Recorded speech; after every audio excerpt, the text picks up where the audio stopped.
Mountains of garbage, not the only problems piling up around area homes after historic flooding. Bright orange condemnation signs now letting people know they can't go back into their homes. This is News 4 at 10 on air and streaming. I'm Corey Stark. I'm Samantha Jones. Across St. Louis City and County, hundreds of homes and apartments are now considered unlivable. But many are staying put with limited options. Alexis Zotos is live in University City outside one home now deemed a hazard. Alexis? Corey, Sam, we're on Vernon Avenue. It's about a block north of the Loop. This entire row of homes all have been condemned. Signs like this are on their doors. But the good news is that there is help for these folks, that FEMA is pouring money into our community.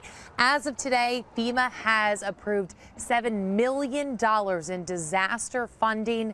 But for some people, it's just not coming soon enough. I've lost half of my belongings in the basement, so you know, I can't walk away from the balance of what I have. This dumpster is just a portion of what Carol Horth lost in her University City home when her basement flooded. You get so overwhelmed you don't know where to turn anymore. You just kind of want to go sit in the corner. She and dozens of her neighbors have bright orange signs taped to their doors declaring their homes unsafe. Been here for 24 years, and now there's a condemned sign on it. I'm going to walk away from it and let you know, this is kind of open season on our neighborhood, so I'm not walking away from what little bit I have remaining. So most of us are not abandoning our houses. So she's staying in her home.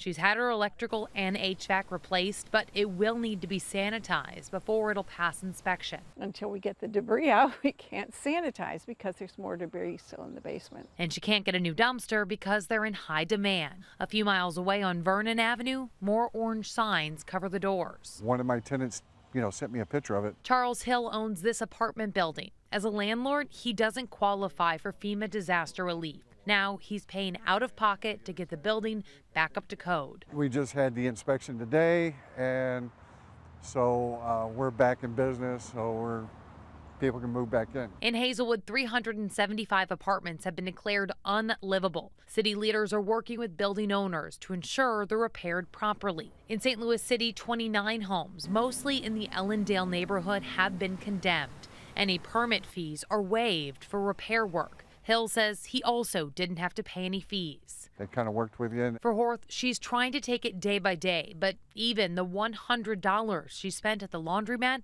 is another hurdle on the road to recovery. It's just impossible. Every time I turn around, there's something new to figure out.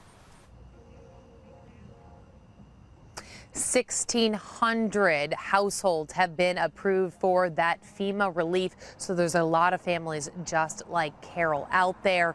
And of course, she is eligible. She says she applied today, and now she just has to wait and see. And Alexis, what kind of help would FEMA be available to provide for Carol?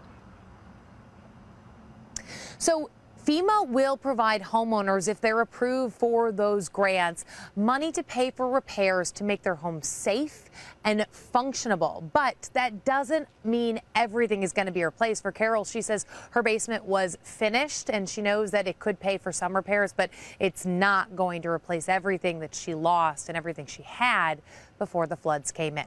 Corey? Still a lot of folks dealing with a whole lot. All right, Alexis, thank you. And tomorrow